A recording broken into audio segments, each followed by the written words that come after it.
Асинхрон хичээл 3.5 хураах хувиргал. За энэхүү хичээлээр сонин нийтлэлийн эхийн гол санааг алдагдуулах гэхээр гол агуулгыг хураанд товчилж бичихэд суралцнаа.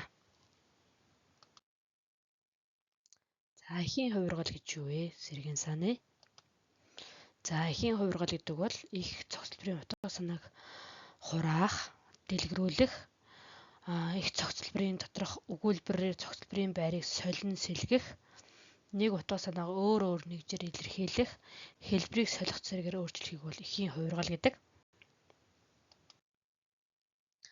За ерөнхийдөө эхийг хурааж болно, дэлгэрүүлж болно, салгаалж болно, тонгоргож болно. За хураана гэдэг үг бол хэмжээг багасгаж хасна гэсэн үг.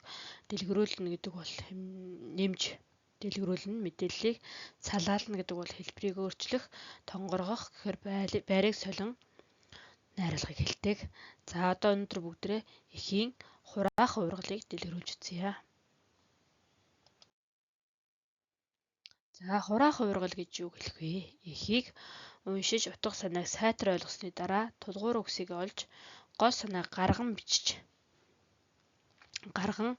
товч ярьж бичгийг бол эхийн хураах хувиргал гэнэ.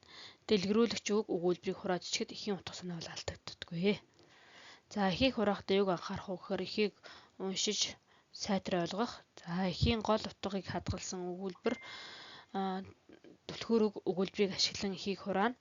За тулгуур үгийг олж утга санааг хураан бичгтээ эхийг гол санаагаар хураан бичих, түлхүүр өгүүлбэрээр хураах, хэлцээр хураах гэж хураана. За эхэд хувиргал хийх дөрвөн аргууд түлхүүр үгээр хурааж болно. Эхийг гол санаагаар хурааж болно, түлхүүр өгүүлбэрээр хурааж болно, хэлцээр хурааж болдог. За тэгэхээр сонин нийтлэлийн эхийг бүгдээрээ хурааж үзнэ. Тэгэхээр сонин нийтлэлийн их гэж юу хэлэх вүлээ? Сонин нийтлэлийн их гэдэг бол хэрэг явдлын учир шалтгаыг хялбарчлан тайлбарлах, мэдээлэх, дамжуулах зорилготой учир зүйн нотлогоо хийдэг бичгийн найруулгыг бол сонин нийтлэлийн найруулга гэдэг тийм ээ. За сонин нийтлэлийн эхийг сонины эхүүд буюу мэдээ, сурвалжлага, реклам, сурталчилгаа, тоймыг хэлдэг бол нийтлэлийн их гэж нийтлэл, ярилцлага, шүүмж, шог нийтлэл, уран нийтлэлийг хэлнэ. Найруулга гэхээр эссе, тэмдэглэл, уншигчийн захидал, хөрөг найрууллыг амруулж ойлгодог.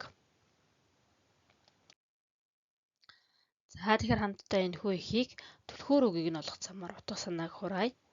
За эхийг анхааралтай уншаарай. За түлхүүр үг гэдэг бол тухайн эхийн гол санааг тодорхойлоход чухал үүрэгтэй ихэд олон давтагдсан гол санааг илэрхийлэх чухал үгийг түлхүүр үг гэдэг. За түлхүүр үг орсон өгүүлбэрийг бол түлхүүр өгүүлбэр гэдэг.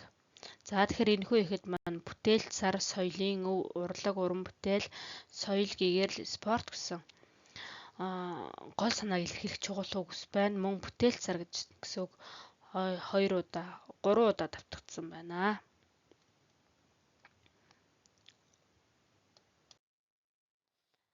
За мөн эхийг хураахтаа чухал мэдээлэл, чухал бус мэдээллийг ялгах замаар хураан товчилж болно. За тэгэхээр энэхүү мэдээг хураахын тулд аль мэдээлэл нь илүү чухал вэ гэдгийг ажиглана. За тэгээд чухал мэдээллийг авч товч илэрхийлж чигд бол товчоор хурааж болох нэ. За хураасан нь соёлын бүтээл сарыг уустай тэмдэглэх гэж байна. Бүтээл сарын үеэр соёлын өв, урлаг, уран бүтээл, соён, гэгэрл, спорт гэсэн 4 чиглэлээр 2000 орчим ажлыг зохион байгуулах болно гэсэн чухал мэдээллийг ялган товчилж болох нэ. За хичээлээ үзэж тэмдэглэлээ хийж илгээгээрэй. Биедан хийх ажлыг гүйцэтгэгээрэй.